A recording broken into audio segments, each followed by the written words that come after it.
What's up, guys? Long time no talk. First of all, I want to know what you think of my hoodie. And then on the back, little logo action.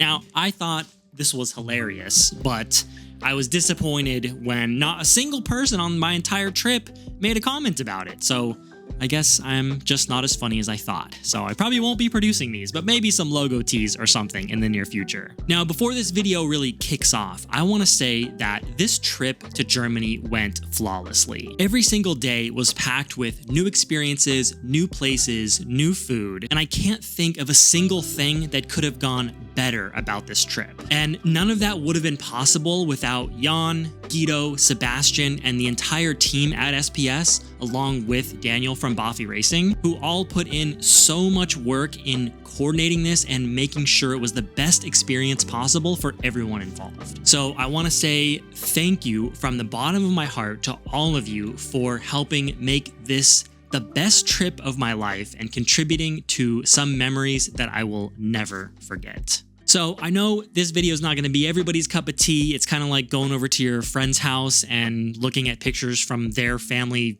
vacation. But I wanted to make this as kind of a highlight reel, if for nothing else, just for myself to go back and look at, because I saw some cool cars. I had some great experiences. I did get some video, including the highlight of my entire trip, possibly the highlight of my entire life, getting to drive a lap around the Nurburgring Nordschleife, as well as some of the crazy builds that I saw at the season opener at SPS, some great food, and some great experiences. I'm Greg Peters, you're watching the CarPassion channel, and this is the Germany trip.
Now, I want to talk about the shop first, SPS Motorsport, partially because it was the first place that I went to on my trip, and it was also the hub of our entire trip. It was like home base for us. Without physically going to this shop, one would have no idea the scale of their operation, the sheer number of builds they have in progress, both shop cars and customer cars, the capabilities of what this shop can do, and the pure quality and functionality of the cars they build. So I told one of my friends in the US that I was heading to Germany to visit SPS Motorsports, and he's like, "Oh, that's the company that sells the plastic under tray, right?"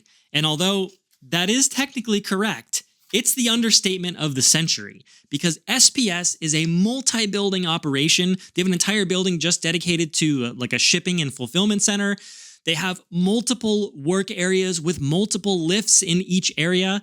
They have an alignment rack. They have a shop dedicated to just dyno testing and tuning and emissions testing as well. A bay dedicated just to building custom wiring harnesses. They have an engine build room. They have a whole little like podcast live streaming room, which also houses their sim for Nurburgring practice, of course.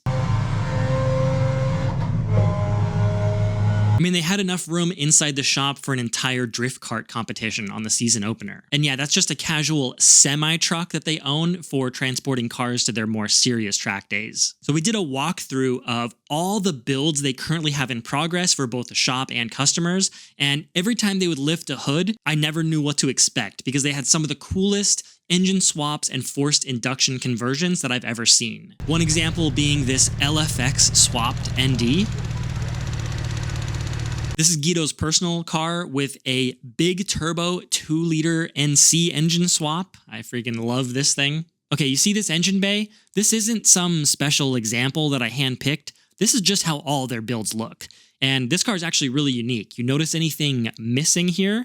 It's being built for a disabled driver, so it uses 100% hand controls. It's got a BMW DCT transmission from an M4. It makes like 400 horsepower. And another crazy thing is all of their builds are TUV compliant. And TUV is basically like CARB that we have in California, combined with safety inspections that many of the other states have, but all melted together and on steroids. So they're super strict about any part that goes onto the car, down to the shifter, down to the lug nuts. Everything has to have TUV paperwork in order to be road legal. But the cool side of that is if you go through the right avenues and do everything correctly, you can have a street legal, highly modified 400 plus horsepower Miata. Here's an incredibly clean 323 GTR, and that is factory equipped with a turbocharged BP 1.8 liter. That's right, the BP 1.8 liter.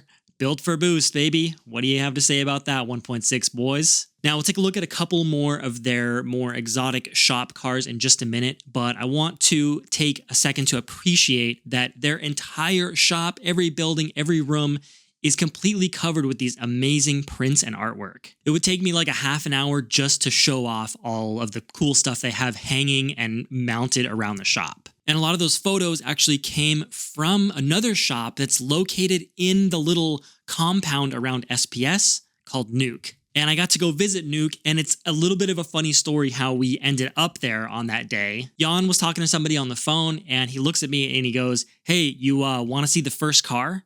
And Jan's first language is not English, so occasionally his sentence structure will be a little bit different, or he might use a little bit different wording compared to what I'm used to hearing in American English. So sometimes I don't immediately pick up on everything that he says. But regardless, I was like, yeah, I'm down to see any car. Like, where are we going? Bruh, we walk into this shop and it's literally a Benz Velo sitting there. Not a replica, a real Benz Velo. Now, this thing was produced in the early 1890s, and although it was technically the successor to the Benz Patent Motor Wagon, this is considered the first serialized production car. So, like, it was actually the first car. This car belongs to the Mercedes Museum that's not too far from where SPS is located, and it was just at the Nook building to have some photos taken of it. And I can see why, because they have an incredible photo shooting setup, which they demonstrated some of the cool things they do there. There's a floor that they flood with water to get these cool reflective photos,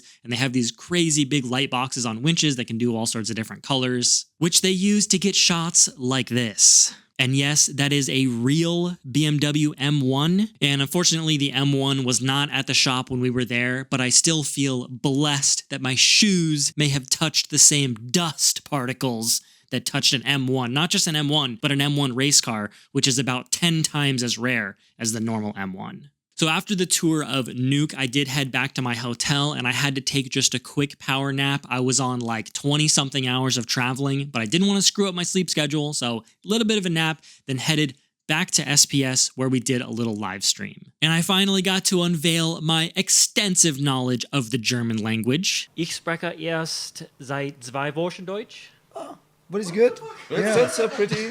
Yeah. It's better than a lot of Germany people that live in Germany, so... I know, I'm a total professional, but in all seriousness, I did study German for about 2 weeks before the trip, 2 to 3 hours every day. My favorite source of media being German SpongeBob. Na toll, dann darfst du auch fahren. Das geht nicht, ich bin immer noch in der Fahrschule. And I picked up about 300 words or so and some basic phrases, which I actually did find very helpful through the entire trip. Anyways, that live stream can be found on SPS's YouTube channel. I'll have that linked down below, as well as all the other content that is already available from both SPS and OneLapHeros, which I'll get to in a little bit. At the end of the live stream, we all went to a place called Mixed Döner, and oh my god, that was some flippin' delicious food, dude. So that was Wednesday, and on Wednesday, I was just there by myself. No one else had arrived yet. I wanted to get there early to just try to recover my sleep. Anyways, Thursday, the rest of the crew started to trickle in, and by Thursday night, pretty much everybody was there, and we had a really nice dinner at Jan's shop. And he actually took a few minutes to walk through some of the builds and overview a couple cool things that the shop is working on. So I'll let that clip play right now. Oh yeah, and of course, I have the segmented time bar down below. So if there's something I get to that you're not interested in, of course you can skip ahead. Anyways, take it away, Jan. Basically, this is like the shop where you're just building the cars. This is like a restored 323. It's nothing too special to it. The customer wants to have just a, let's say, like a basic rally look. So we dropped some 17-inch set wheels to it. It runs a bigger Willwood brake, D2 suspension, because these are the only guys which are making still suspension for these cars. Runs a different ECU. I think it drops down about 300 horses. I just like that cars really a lot, because when I started my business, this was actually the cars where I started it with. There are just 500 of these cars produced because they were produced just for rally homologation. This was like basically the car where everything kind of started with, because I said, okay, why we cannot use this kind of engine in an MX-5 and run it with a turbo, because I was driving hill climb races with it and rally and stuff. Everybody in Germany was like, no, it's impossible to run a turbo on the track. I said, yeah, it should be possible, because this comes from factory with a turbo, so it's most time about cooling and tuning. And then we just built our first turbo MX-5 and used it on track. So this over there is, like 10 years ago, I was looking on YouTube to fast MX-5s. You know the GHO car, the Garage 101 car, which was running in Tsukuba, I think 1 minute and 2 seconds or something. And I saw this body kit and I saw how they build it, and I said, okay, I want to have something like this. It took me 10 years to make one, but there it is. So this is actually also the point. I'm not the biggest fan of blue. In this case, it's blue because the original car is blue. The engine is here. I think we film it later when it's in there. One day before the opener, yeah, they're putting an engine in. So yeah, but it's on this car is easy. It's made to get the engine fast in and out. These two cars here in the back are pretty actually what we call a perfect roadster. Basically, the idea was to make like a small singer car, just to make it perfect. Everything what you can see is leather. So this is leather, even this parts are leather. All the interiors redone. Also, the roll bar is wrapped in leather. It was completely stripped down. It got a complete new color. What you can feel, it was sitting outside for about 3 weeks, because we want that the paint is getting older. So after this, we can repolish the complete car. So it's perfect when the customer gets it. The first Rocketeer kits was not like, they were good, but there were like little problems with the kits. And yeah, we started to change all that. We changed the mapping, changed a bit of the wiring, that it's more clean in the engine bay, that you do not see so much of the wiring. The cooling system actually complete, because we use a different radiator, we use oil cooler setup, otherwise they are definitely not stable on the street. The subframe is Rocketeer, which is absolutely perfect. It comes down to details, because it's a good kit, but when you are so much into details, you come down to the point that you say, okay, we changed this and this and this and this. This is what we call Gen 1 Perfect Roadster. It's what we call the Gen 2 Perfect Roadster. You can see the interior. It has no ECU at the moment, so this will be covered, but it has like Singer style interior. So because everything is re-welded, when you look on the other side, it doesn't have any more the panels of an MX-5 on the inside. We try to make it as perfect as possible. We are now making another 6 of these. It takes us about 2.5 years to build one. The car is completely taken apart, then chemical removed from the paint, and completely painted underneath. So everything is like new. This is SPS yes. Fastback, correct? Yes, this is our own Fastback. So the first ones which we made are just, we use the CCRP, but this is completely different. Our Fastbacks got a trunk. So they basically work like OEM. And this was for me really important, that when you sell this to a street customer, that he has like a normal trunk, not a removable trunk. So we just changed that. So this is our V2 version of our own Fastback.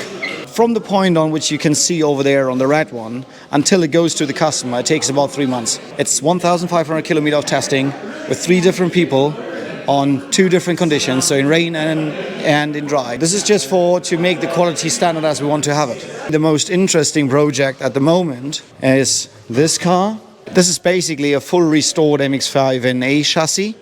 It's a 95 chassis, but the interesting part on it, it's got a complete drivetrain of an MX-5 in D. But with ITBs, we are making a ECU for it. The engine with the ITBs should look like it's supposed to be in there. And normally we can make that work you saw the other builds which we are doing. I think the wiring is completely done. It's just not at the moment on because we just dropped the engine in, and it's a bit difficult to get the ND engine into an NA because the problem is on the ND engines the oil pump sits underneath. So we are using an outside pump. So it's a belt-driven external oil pump? Yes. Okay. Yes. Wow. We do not run vacuum out of the trumpets. We have an external vacuum pump underneath here, just that you do not have another line going over there. We just have the ECU sitting there and all the wires are like stock. It doesn't look like an aftermarket thing. It's just, these are the water lines. So we had to reroute them because there are the trumpets in the way. So we are using the holes which are normally for the AC. We rerouted underneath the dashboard and just come out here to connect back the pieces which are completely original. This is basically the idea when we try to make it. We always try to push it beyond the idea because for me the MX-5 is like the purest and best car to drive, and we just want to make it more pure and more nicely. Besides the blue project, my project where I'm starting now, actually I started this project 5 years ago. All this is fiberglass. Doors, or the only thing which is not fiberglass are the rear panels. This will get a 3-rotor, parallel port, sequential, and all the shit. This is our own wide body, so we can run 9 inches with 255s. It's kind of sitting because my problem is like my own projects take always a bit of time. Of course. And the cage goes up to here. So also this is fiberglass. Like the idea is 920 kilos, 460 horsepower NA, 12,000 RPM, and screams like hell. So day 3, Friday, the entire crew drove to Belgium. Well, before we went to Belgium, we actually went to this bakery called Schäfer, and this actually became like a mini tradition for us. We would go there every morning since it was right by our hotel and get these delicious sandwiches called Crusties before we would go anywhere. And later on, I actually coined this place the Krusty Krab. I know, I'm hilarious. Anyways, after that, we headed off to Belgium, and what the heck is in Belgium? The world famous Spa circuit. And there's an event there that was called the Spa Summer Classic, and it's basically just a track day for a bunch of classic European race cars. So I was already hyped to go there and see another world famous track and see some cars pushing the limits on it.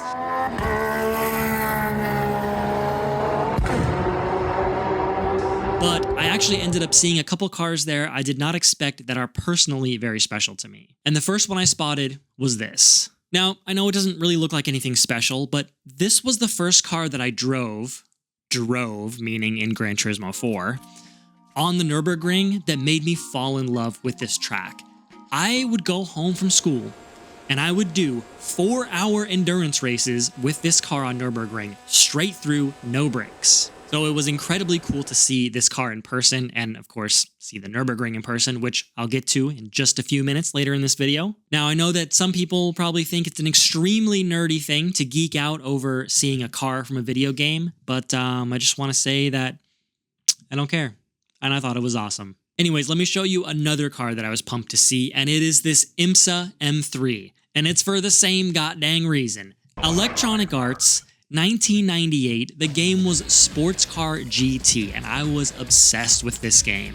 And it had this M3 for the cover art. So 27 years ago, I had this box with this game in it, with this M3 and this cover art, and now I get to see it in person. Now, when I played the game, the card looked like this, but it still holds a very special place in my heart. Enough about the Spa circuit and the cars I saw there. When we went to leave Spa circuit, we ended up at a crossroads that we would find ourselves regularly at, of course, with so many people on the trip, and that is everyone getting hungry at a little bit different time and everyone kind of wanting different food. However, Stefan, Napp, and myself knew that we wanted one thing. We were in Belgium, and we were not leaving without Belgian waffles. So we told everyone else in their little Nissan Primastar that they could go do whatever they wanted, but the group in the finely engineered Audi wagon would be going to get Belgian waffles. And at that moment, our car was coined the Waffle Wagon. And waffles we found. So let me tell you something. In San Diego, you're likely to encounter on any random street corner somebody selling street tacos.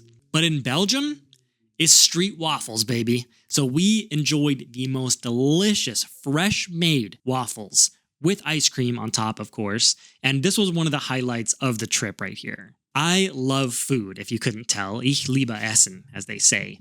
Well, as they say in Germany. In Belgium, everyone speaks French, so my German really did not help me at all. Once we were done with our waffles, the waffle wagon did stop at the Nurburgring. This would be the first time that I would set my own eyes on it, and we thought they were doing tourist lapping at that time, but it turned out that they weren't.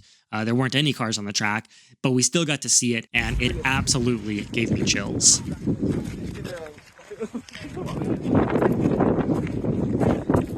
Friday night, we went back to SPS and we went with a big group of people to get doner kebab, which Jan was hyping up for weeks before the trip. And let me tell you, it was worth the hype. Just picture Euro and Torta have a kid, and that is what you're left with. And they even make them spicy. Now, Saturday was the season opener at SPS, and this is an event that they do every year around the time that the Nurburgring opens after winter, and it's pretty much like an all-day party at the shop. There are hundreds of Miatas filling the streets all around the area, over 1,000 people there, and Jan ordered 1,500 sausages for this event. And no, I am not exaggerating. I ordered 1,500 German sausages and 3,000 liters of beer.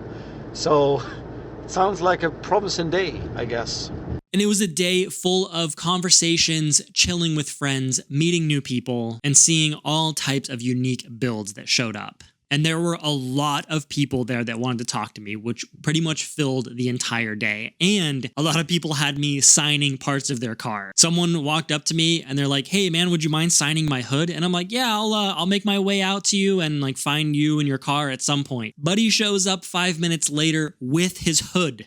And I thought that was hilarious and quite effective. I also had a bit of a fangirl moment myself when I got to meet KOSTAS from OneLapHeros.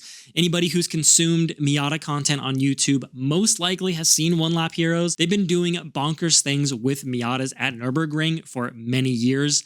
You might have heard of a car called the Ring Banana or one of their other various builds. Anyways, he's been in the Miata YouTube game for a very long time, so it was awesome to not only sit down and have a conversation with him, we had a conversation on stage in front of a bunch of people, just talking about our channels and our history and how we got into Miatas, and that eventually evolved into a big group conversation with all of the people that came from the US, from England, and we covered a wide variety of topics, and that video can actually be found on SPS's channel, and I have it linked down below as well. But this was just a very special moment for the Miata community to have so many of the major players in the game, so many of the biggest companies that have been around for the longest that are a main reason why the Miata community even exists. So it was really cool to sit down with everyone, have a conversation, and then everyone at the event could speak in person to some of the pillars of the community. Now, a few weeks before the trip, Jan requested that all of us buy a Hawaiian shirt with our spirit animal on them. And he did not provide any further details. He just said, "You gotta have this shirt and bring it with you."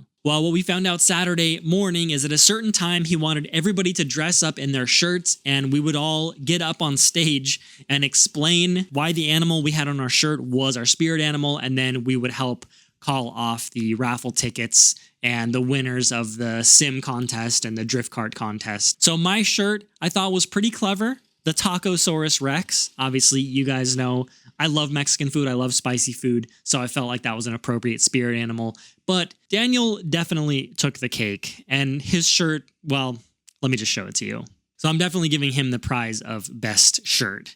Now, I don't want to spend a whole bunch of time talking about every cool car I saw there, but I just want to show a couple cars that stood out. One of them being, according to the owner, a CarPassion-inspired VVT turbo swapped NA. Y'all know I love me a good VVT turbo swap. The engine bay on this car made my car look like junk. And this, again, was built by SPS, and this is their standard of quality. Here's an SR20 swapped NA, individual throttle bodies on top of that, and the owner said it revs to either 9,500 or 10,000, and I cannot imagine what this thing sounds like singing its song at full tilt.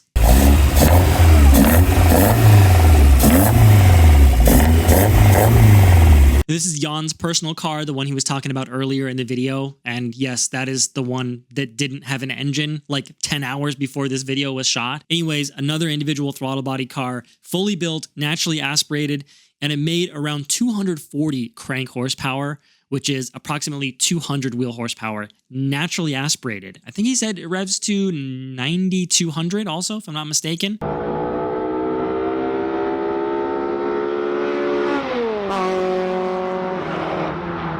And another car I was very impressed with is this fully functional time attack car, BP 1.8 powered and north of 600 horsepower. So amazing power level, and even more amazing that they're able to keep it cool during full time attack sessions. Now, I didn't manage to film a whole lot at the season opener, but there are videos from both OneLapHeros and SPS about that event. I'll have those linked below. Speaking of OneLapHeros, KOSTAS mentioned to us at the opener that if we wanted to, since we were all going to the Nurburgring the next day, we could stop by his shop, which is called Trackspeed, and he would give us a private safety briefing before we went out on track. So Sunday morning, we headed over to Trackspeed, and man, they have an impressive collection of both cars that they rent out to drive on the ring and customer cars, people who store their cars at Trackspeed and fly in to just drive them on the ring. Two of the insane examples of this are these Bofi Racing built GT3 RS and GT2 RS. So we had our safety briefing, and I was nervous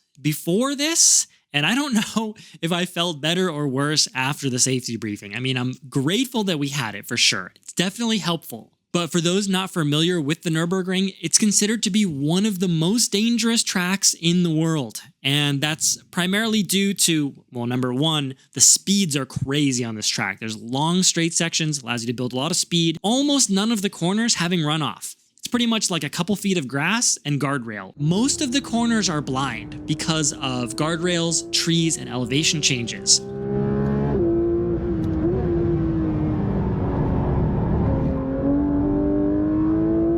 Oh yeah, and some of the curbs are like as high as your lug nuts. You can't use them to drive on. Like if you hit the curbs, it will cause you to spin. If you go up on the curbs, it will damage your car. So take all those factors and combine it with the fact that on tourist lapping days, you have a wide range of slow and fast cars and slow and fast drivers, all trying to get their lap in around the Nordschleife. So SPS provided us with 4 track prepared cars, and I got to take my pick for which one I wanted to drive, and naturally I chose the best one, the NC.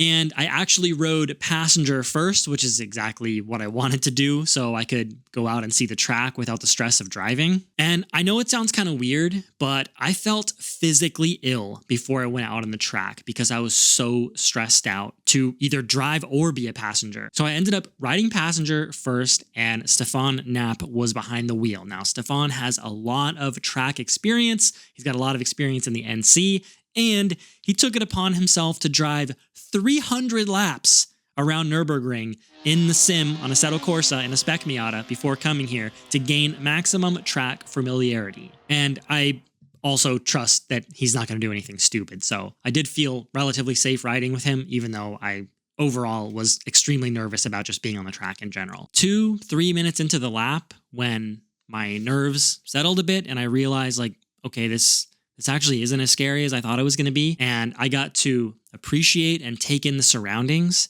And I was like, damn, I'm actually here on Nurburgring. And at that moment, I thought back to being a kid playing Gran Turismo in my game room under my house and being on the Nurburgring. And that, that's the only time I had ever seen the trees and the curbs, and I knew the track in my mind from the video games, and I was like having this flashback, and it was like all so much to take in that like I actually started crying a little bit on the track. I can't really explain it any other way. I was just like overcome with emotions in such a short amount of time. And I know that sounds like the lamest thing ever. I was just thinking 20 years ago, playing this game, falling in love with this track, if I would have gone back and told myself like, hey man, in 20 years, not only are you gonna get to go to Germany, not only are you going to be able to see the track, not only are you going to be able to drive the track, you're going to be invited to go to the track because you're going to know people that live there. It was just an extremely cool thing to happen. So again, everyone who was involved, I really appreciate it. I know I'm like in person, I'm actually much more of a quiet person and I don't talk that much. So a lot of people like don't know what I'm thinking, but now you know. If you're watching this, I really, really, really appreciate this opportunity that I'll remember forever. Anyways, we've completed our lap and it was my turn to drive. So I present to you my uninterrupted lap around Nurburgring, Nordschleife, bridge to Gantry, minus the first couple turns because I forgot to start the camera, in the SPS Motorsport Big Cam 2.5 liter swapped NC Miata.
You are not really allowed to time your laps on the tourist drive days, but I may have accidentally had my Draggy Pro in my pocket, and when I realized all this was happening and I looked at my phone, I may have accidentally seen that I ran approximately sub 9:45 or something like that.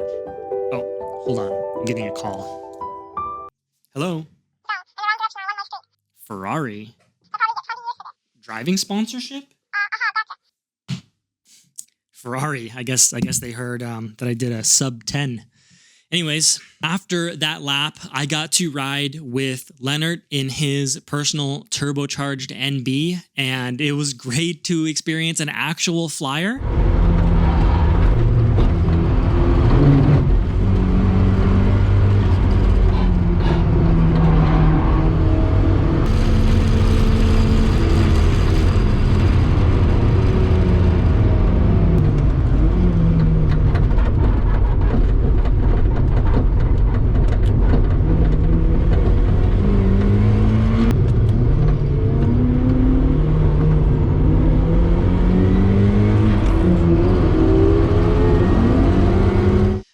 I will say that we ran approximately 1 minute faster than my lap, and there were 2 yellows. The yellows were an M3 and an M2, both stuffed into the guardrail, unfortunately.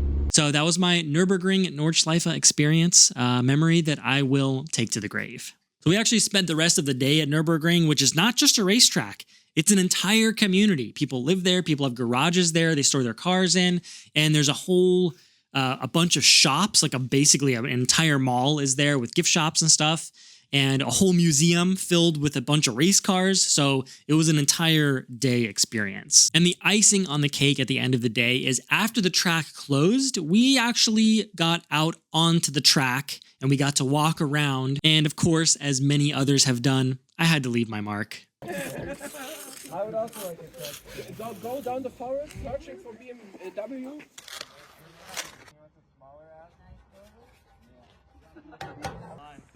Right, you're over there. You're over there.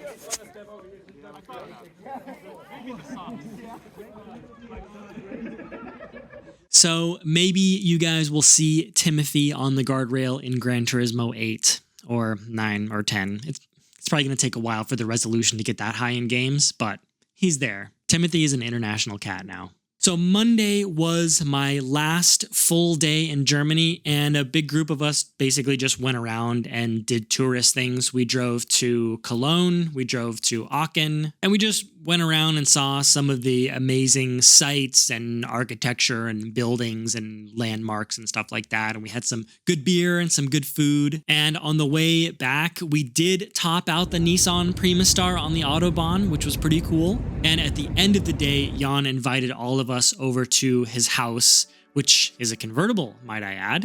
It was basically like a giant fancy charcuterie that was as big as the entire table, which was so nice of him to invite us over, and an absolutely perfect end to a perfect trip.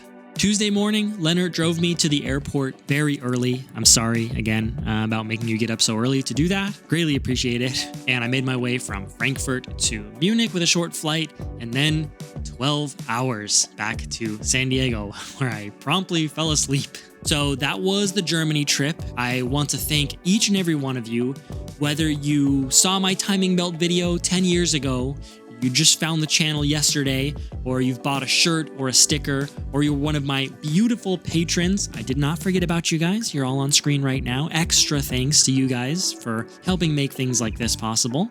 Because without an audience, there is no CarPassion channel, and I would not have even had an opportunity to go and take a trip like this. Absolute dream bucket list trip.